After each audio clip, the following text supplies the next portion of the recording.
Hello everyone, this is the unknown astrologer. Thank you everyone for subscribing to my channel, and I've seen a lot of growth in terms of the subscriber numbers and the number of times people are watching the videos. So this is to wish you all a very happy new year and to discuss the transit results of the major transit results of 2025, and which moon sign will have a good year, which moon sign will have a rough year, and so on and so forth. Now, I want to make this a quick video, so I will not be talking about each and every moon sign. I will just pick up the ones which are going to experience a major transit change. And because for some of the moon signs, it will be a neutral kind of a transit, so nothing major will be expected as far as the moon sign goes. Now, first of all, before we dive into it, uh, I would like to also mention here that transits or gochar in Hindi has to be seen from the moon sign. I've seen a lot of videos these days on the internet where people are using ascendants in order to judge the transit results, and those results will not match. Now, the major important factor here is that even if you take the Venus sign and give a prediction, it will, become true for 20-30% people, because more than that, the transits will not have an impact on anybody. It is your dasha, your antardasha, which is the major factor. Okay, there is a saying in Hindi that dasha and antardasha is like a box of fortunes and misfortunes for all of us, and the transits open that box or closes that box. It doesn't do anything more than that. So whatever is in that box, you will only get that much. You can't get more than that. So transits can't really change anything. They can't really give a major impact. So let's say if you are supposed to get married, okay, and your antardasha and mahadasha allows marriage. Let's say it's a, just to make it simple, let's say it's a Venus mahadasha for a male horoscope. Largely, Venus mahadasha will allow marriage for a male, and Antardasha is of the seventh lord. So even the Antardasha allows it. Now, since the Venus Mahadasha is of a 20-year long period, Antardasha could be a 3.5 year long period. Now, in which of those 3 years you have the most likelihood of getting married depends on that 1 year cycle of Jupiter transit. Or in some cases, we can also see the nodes transit, Rahu Ketu transit. That's it. Which of those 3.5 years of that Antardasha will actually result in the marriage or the wedding ceremony can be seen with the Jupiter's transit. Dasha and Antardasha are seen from the Lagna chart, Janam Lagna. Transits are seen from the moon sign. Okay? This gives a holistic view of the psycho emotional and the material plane of the individual. In deeper analysis, we can also see Dasha Antardasha from the Chandra Lagna, but we have to superimpose that on the Janam Lagna, not see Chandra Lagna in isolation. But transits are seen in Chandra Lagna in isolation. And there is nothing in transit results. It is not, I mean, which house that planet owns from the Chandra is of little to no relevance. For example, let's say you are a Libra moon. So Jupiter will own two of the bad houses, third and the sixth. But still, Jupiter will give you a lot of money when it transits in the 11th house, or the second house, or the fifth house. It is not to say that since it's on the sixth house and it is transiting in the fifth house, so it will give illness to your child. No, you don't have to see the ownership of Jupiter in transits. It is just the placement of Jupiter with respect to your moon. Why do I say transits are to be seen by moon? There's a logical reason behind it. And why am I saying that people who are looking it from Lagna are not doing the right thing? is because गोचर का मतलब ही होता है, go in Sanskrit means moon and char means chal or movement. So gochar means movement of planets with respect to your natal moon. It is not to be seen from the ascendant. Another reason, which just to strengthen my argument, just to put it out there, is that why do you see sade sati from moon? Why do you say that sade sati, which is a Saturn transit essentially, is 12th from moon, on moon, and second from moon? Why don't you do that for the lagna? That is also a gochar. Just because, I mean, I don't know for what reason people are advocating that transits are to be seen from the Janam Lagna. In my understanding, in my analysis, in my research, and also in my discussions with the biggest astrologers in India, people who have been doing astrology for 30 years, 40 years, 70 years, who are not on the internet, who don't want to be on the internet. They are doing it just for the passion, for the love, and for the well being of the people of their city. Everybody looks or calculates Gochar from moon. It is only the YouTube astrologers or the Instagram astrologers who are using Janam Lagna for transit results. Now, just to having said that, uh, because the primary importance is of your Mahadasha and Antardasha, transit is anyway secondary. So, no matter what you say, it will come true for some people, and they will think, okay, this is my Lagna and it is giving the results as far as the Lagan goes. But लगन से transit नहीं देखा जाता है. गोचर का मतलब है चंद्रमा के रिस्पेक्ट में चाल, तो गोचर चंद्रमा से देखा जाता है, इसीलिए साढ़े साती भी चंद्रमा से देखी जाती है, ना कि जन्म लगन से. सो ठीक है. Now moving ahead, 2025 we are seeing two major planetary movements, in fact three. One is Saturn change, which is happening on the 29th of March. Jupiter change, which happens every year, so that is happening on the 15th of May. And Rahu is also changing sometime in April, Rahu Ketu. These are the three major changes.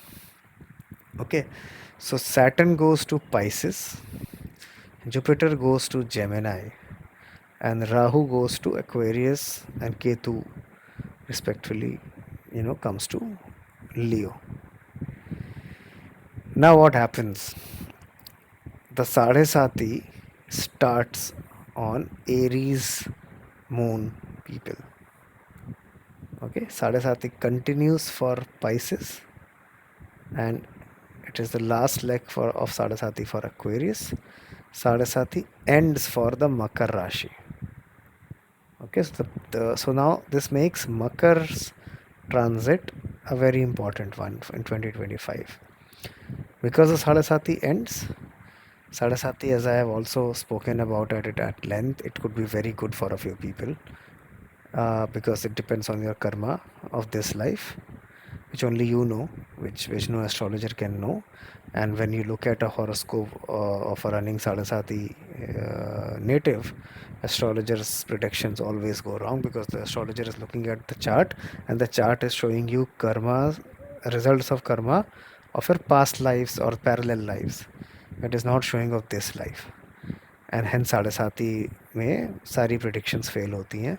समझ ही नहीं आता कि ये दशा अंतर दशा का result क्यों नहीं मिल रहा, क्योंकि साढ़े साती यूजुअली ओवर शेडो कर देती है दशा अंतर दशा को in most case, in lot of case, not most case, in lot of cases. तो साढ़े साती ख़त्म हो रही है, बट साढ़े साती में एक ही फैक्टर है which is consistent across every राशि and everybody, every individual, is that it will give you stress, give you pressure. If you have done a lot of hard work, you will get those positions of power and responsibility, तो उसका pressure हो जाएगा काम करने का. नहीं तो health का, फैमिली में किसी और की हेल्थ का, passing away of Elder so that you get the responsibilities ना, वो सब प्रेशर होता है. सो बाय द टाइम साढ़े साथी ends which is happening for मकर, अभी वो प्रेशर, वो स्ट्रेस धीरे धीरे करके ईज आउट हो जाएगा. So the native will feel, the मकर राशि नेटिव विल फील कि हाँ यार, अब मैं थोड़ा सा पीसफुल हो रहा हूँ या थोड़ा मेरी लाइफ इजी हो रही है. व्हाट दैट मीन्स कि मकर राशि का ये साल कंपैरेटिवली अच्छा जाएगा. जिसकी साढ़े साथी अच्छी भी गई है बट बहुत हाई प्रेशर जॉब्स में था, वहाँ थोड़ा प्रेशर रिलीज़ होगा. कुछ केसेस में ऐसा फील हो सकता है कि मेरी अब जो पोजीशन है या अब जो मेरी जॉब प्रोफाइल है, it's become very redundant and I don't have a lot of work. I know I'm very free and available.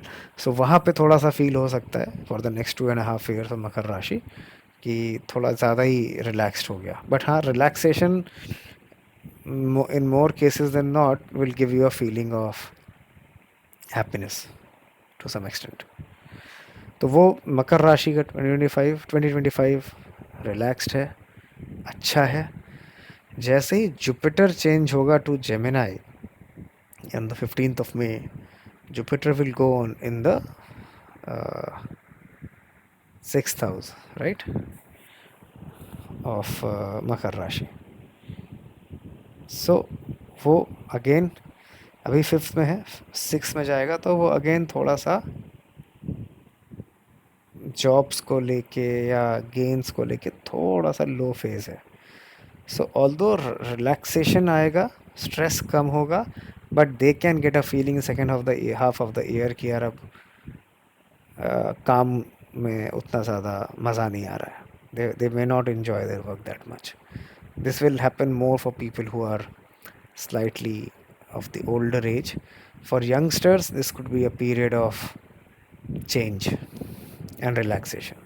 So for Makar Rashi, it's a good year. I will still qualify this as a good year because for the first 5.5 months till 15th of May, Jupiter is in the fifth house, which is a very good house for all round prosperity, health, wealth, family happiness, everything. And Sadasati ends in March, so from that means that April is a very good month for Jupiter, for the Makar Rashi folks. Okay.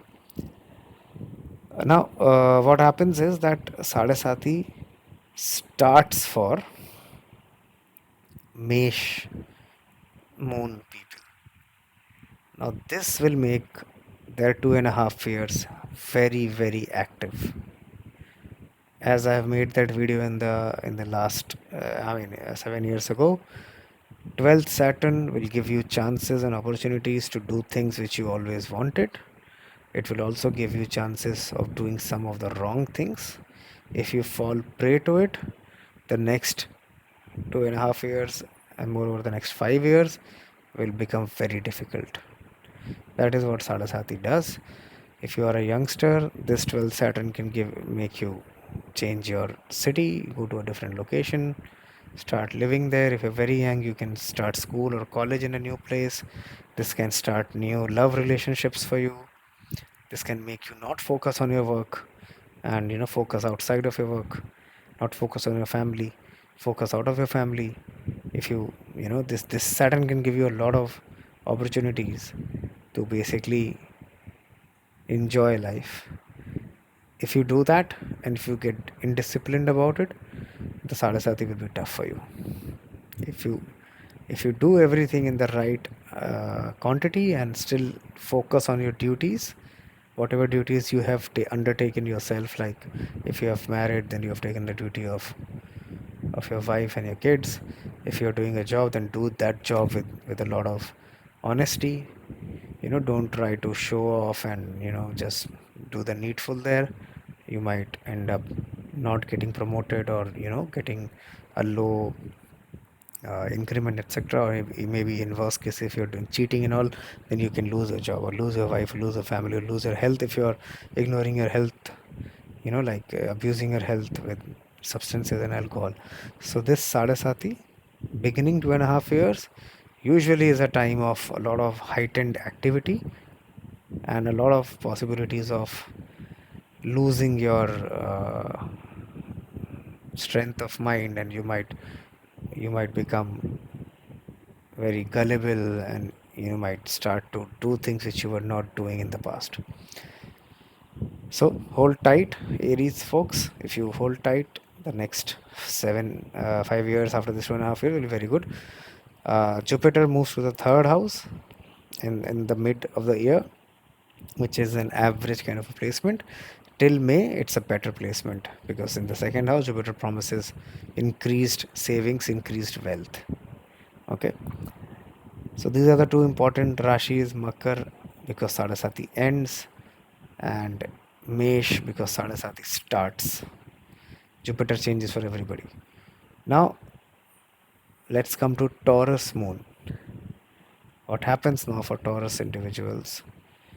Saturn goes to 11th, Jupiter goes to 2nd, Rahu goes to 10th. This is by far the best possible gochar placements ever.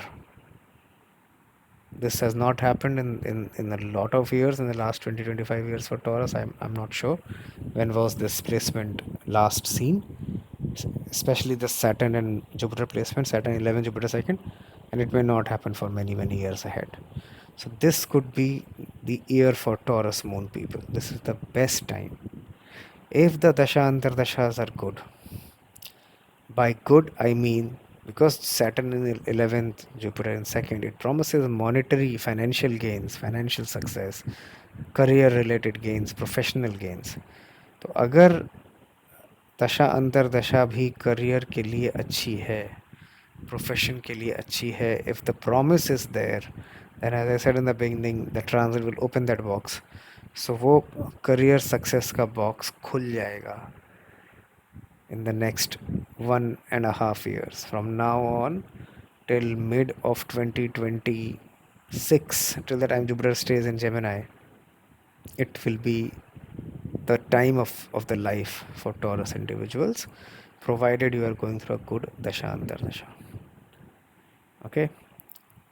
Now, another good Jupiter transit, which is one of the best Jupiter transits usually, is the 11th Jupiter, which is coming up for Singh Rashi, Leo moon.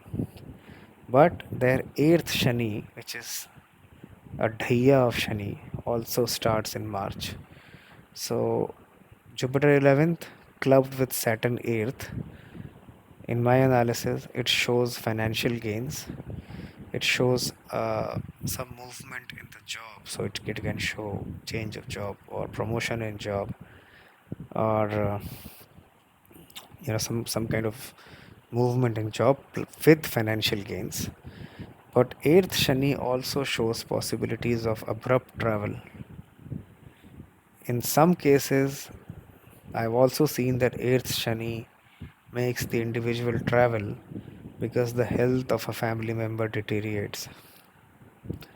So, which will be more of a possibility when Jupiter goes to the 12th house, if not in the 11th, because Shani in 8th will remain for the next 2.5 years.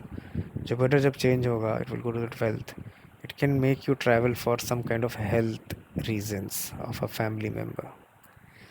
Even it can happen in the 11th if the Dasha Antardasha is running. So it will depend on that. But as far as the professional life of Shani natives, Singh Rashi people goes, the next 1 year, which is from May to May 15th of 25 to May of 2026, with Jupiter 11th specifically, this placement is very good for them. Okay. Now, for Libra people, Jupiter goes to 9th and Saturn goes to 6th. Again, it's a very good placement. It is second to Taurus because again Jupiter and Saturn both are becoming favorable. Second to Taurus, but it is very good. Saturn in 6th shows suppression of enemies, suppression of diseases, new job opportunities. Jupiter in 9th aspects the 1st and 5th house. It shows financial gains. It also shows childbirth, marriage, uh, elevation, foreign travel. It can show multiple things. Whatever your Mahadasha Antardasha allows, these transits will open those and realize those possibilities for you. So Tula Rashi, a great year ahead. Second to Taurus, but very, very good. Depends on the Dasha and Tasha. So I mean, if there is an individual of Taurus moon and one of Libra moon, and the Taurus moon person is not going through a good Mahadasha, so he will not get a lot of good results, right? But the Libra one will get. So I mean, you cannot say कि ये अच्छा है कि वो अच्छा है. It will depend on the Mahadasha Antardasha, but or only on the transits per se, only as per the Gochar. Taurus is the best. Libra is the second to Taurus. Okay.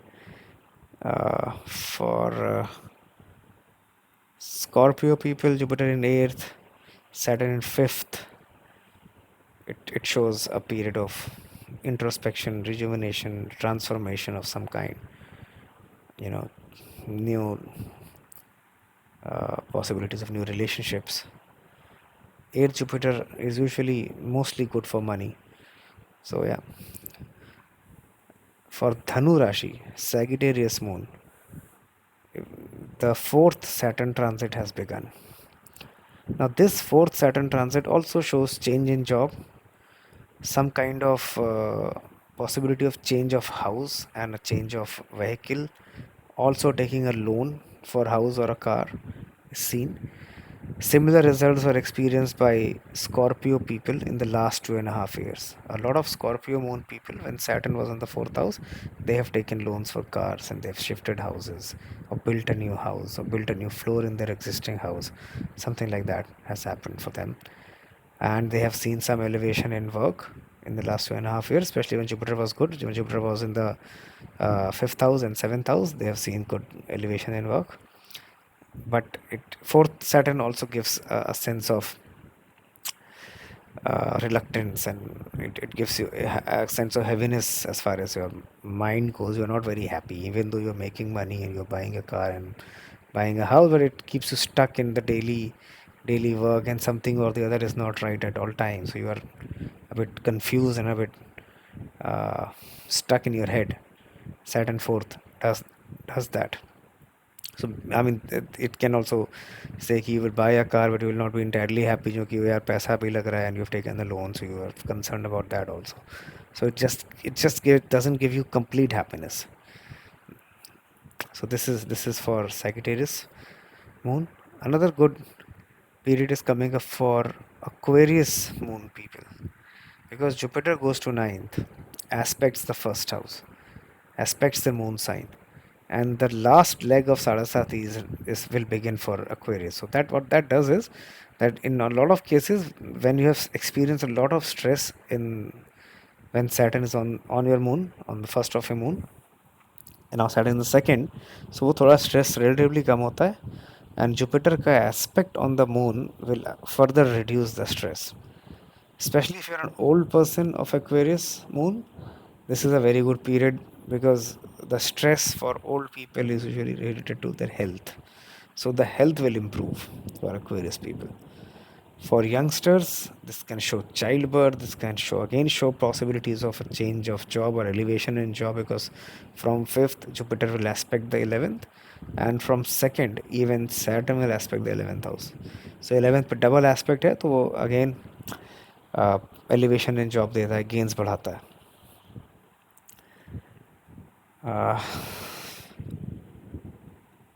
Now for Meen Rashi, for Pisces, Saturn goes to their moon sign.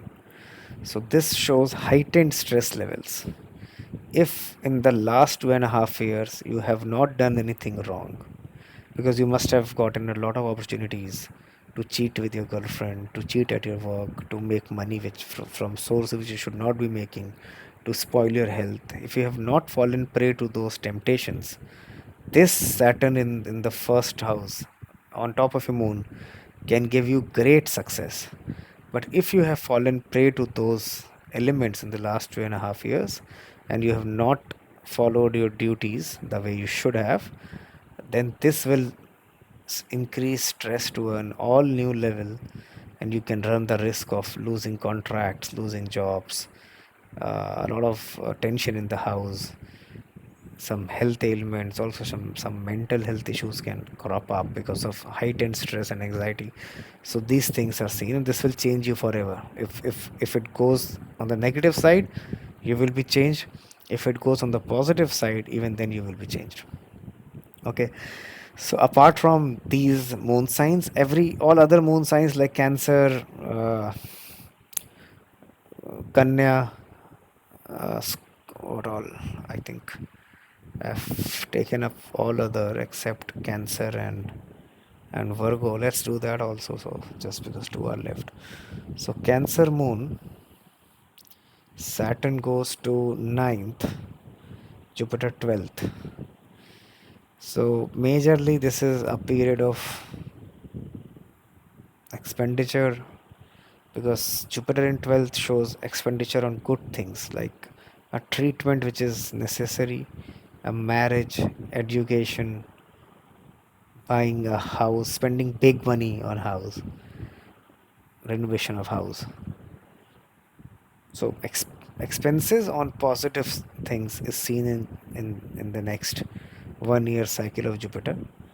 The 2.5 year cycle of Saturn in the ninth house shows increased interest in spirituality.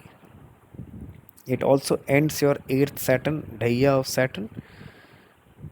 So in the ninth Saturn, it shows possibilities of spiritual interest awakening and realizing the responsibilities you have got in the eighth Saturn. So it's a good period as far as maturity goes. So Saturn will mature you in some way. Jupiter shows some positive expenditure. For Kanya Rashi, for Virgo moon, Jupiter in 10th, Saturn in 7th, good position for businessmen. This will stabilize your business partnerships, even stabilize your marriage to a large extent if your Janam Lagna 7,000 or Mansha are good. It can also show that you might have to go away from your spouse for some time, because Saturn in 7th can show some distance, but it will strengthen the bond, the spiritual bond, not the physical bond. Jupiter in 10th is good for business people. It is not that great for people in jobs. It can show that if you're a woman, you can take a sabbatical because of your pregnancy. I've seen a lot of charts in Jupiter in 10th has done that. I'm not saying that every girl will go through that, but if the Mahadasha and Tatasha shows a childbirth this year or next year, so Jupiter in 10th house can show a sabbatical, or it can show a heightened leave, like in a lot of MNCs and all, you get a 6 month or a 9 month leave with money coming in. So it can show that as well. uh, Jupiter can show change of job, but it can also show stress in your current job. So you might end up changing the job because of your stress levels. Mostly it's a neutral kind of a period for Virgo and Cancer. Nothing special, nothing uh, adventurous is seen as far as the transits go. Most of the people of Virgo moon and Cancer moon will not experience anything when the transits change, or nothing which they can assign to the transit change. Specifically, the Mahadasha and Antardasha will be ruling the roast for them. Okay. Another important thing is that whenever Saturn transits on top of your sun, no matter where it is, even if it is a good Saturn transit of 11th house for Taurus, or third house for anybody else, Saturn on sun is a very difficult phase. It can show isolation, it can show ego getting thrashed, it can show people living, transferred to a far off place, or not getting along with seniors or juniors or wife or husband. It can show a very troubled period. Saturn above sun is one of the most difficult transits according to me, because it is never good. Saturn on moon it can be good if you have done the good things, if if your karmas are good, but Saturn on sun is always difficult. So yeah, this is my analysis of the year 2025. I will just reiterate it. For Taurus and Libra, this is the year to remember. And rest of the analysis I've already given. After this, I will be coming up with a series on Namansha, understanding the Namansh chart. D9 कैसे देखते हैं, उसमें क्या देखते हैं, क्यों देखते हैं, and different D9 लग्नास. So we will do one episode per लग्ना. So एरीज में क्या होता है, टॉरस में क्या होता है. इसमें दो important factors मैंने देखे हैं. एक ये देखा है कि आपके लिए शादी का मीनिंग क्या है, शादी क्यों करते हो, और दूसरा फैक्टर है कि आप अपने स्पाउस से क्या एक्सपेक्ट करते हो. इससे आंसर ये भी निकलता है कि आप उस मैरिज में खुद कैसे हो और आपकी स्पाउस का या आपके स्पाउस का कैसा नेचर है. ठीक है, ये चार पॉइंटर्स है कि फर्स्ट ऑफ ऑल शादी में आपका रोल कैसा है, आपकी वाइफ का रोल कैसा है, नेचर कैसा है, आपकी शादी से एक्सपेक्टेशंस क्या है, शादी क्यों करोगे, और आपकी वाइफ जो है या हस्बैंड जो है उससे आपकी एक्सपेक्टेशंस क्या है या वो कैसा होगा. And why is it the D9 chart, which is the ninth harmonic, why is it seen for relationships? Why not the seventh harmonic? So these basic questions we'll try to take. So we'll do a video. I'll do a video on. Uh, I'll begin with understanding Nomansh. So a longish video on what Nomansh shows, and उसके बाद एक एक video पर लगना. मेष लगन का नौमांश क्या बताता है, टॉरस का क्या बताता है, जेमिनी का क्या बताता है, and so on and so fourth. So guys please like, share, subscribe, share this transit video with your friends who are interested, and I'll be back soon. Happy New Year everyone. Bye bye.